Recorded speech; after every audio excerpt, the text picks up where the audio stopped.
Je suis le cep et vous êtes les sarments. Celui qui demeure en moi et en qui je demeure porte beaucoup de fruits. Car sans moi, vous ne pouvez rien faire. Jean 15, 5. Ne confondez pas le travail et les fruits. Il peut y avoir un travail important accompli pour Christ, sans que ce travail soit le fruit du divin cep. Ne recherchez pas uniquement le travail. Étudiez cette question. Porter du fruit, cela signifie le cep divin lui-même venant dans votre cœur et dans le mien.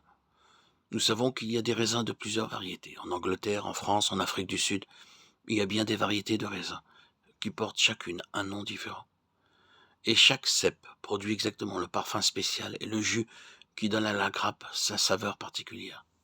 De même, il y a dans le cœur de Jésus-Christ une vie, un amour, un esprit, une bénédiction et une puissance qui sont entièrement célestes et divins et qui viendront dans votre cœur. Demeurez étroitement unis au cep divin et dites: Seigneur Jésus, rien de moins que la sève qui coule à travers toi, rien de moins que l'esprit de ta vie divine.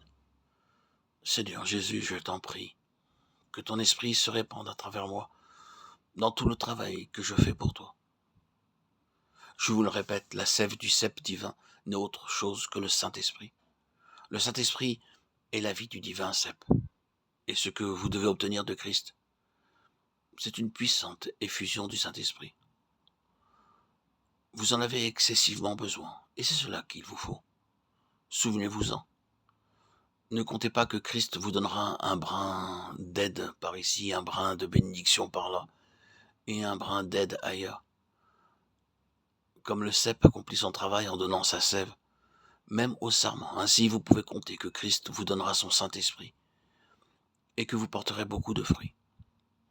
Et si vous avez seulement commencé à porter du fruit, et que vous écoutiez la parole du Christ dans la parabole, plus de fruits, beaucoup de fruits, rappelez-vous que pour que vous portiez plus de fruits, vous avez besoin simplement de demander à Jésus de prendre une plus grande place dans votre cœur et dans votre vie. Nous, serviteurs de Dieu, sommes en danger de nous laisser absorber par le travail. Le travail, le travail. Et nous prions pour ce travail. Mais la fraîcheur, la joie de la vie céleste sont souvent absentes. La vigueur dont nous avons besoin, la force nécessaire dont nous avons besoin se dissolvent. Parce que nous ne sommes pas attachés au cep. Essayons de comprendre que la vie du serment est une vie fructueuse, rafraîchissante, régénératrice, parce que cette vie est enracinée en Christ, le cep vivant, le cep divin. Soyons, dans tout ce que nous faisons, dépendants, soumis et obéissants à la volonté de Dieu. Même lorsque nous devons faire des choix, soyons toujours en prière et en attente de la réponse. Le Saint-Esprit nous révélera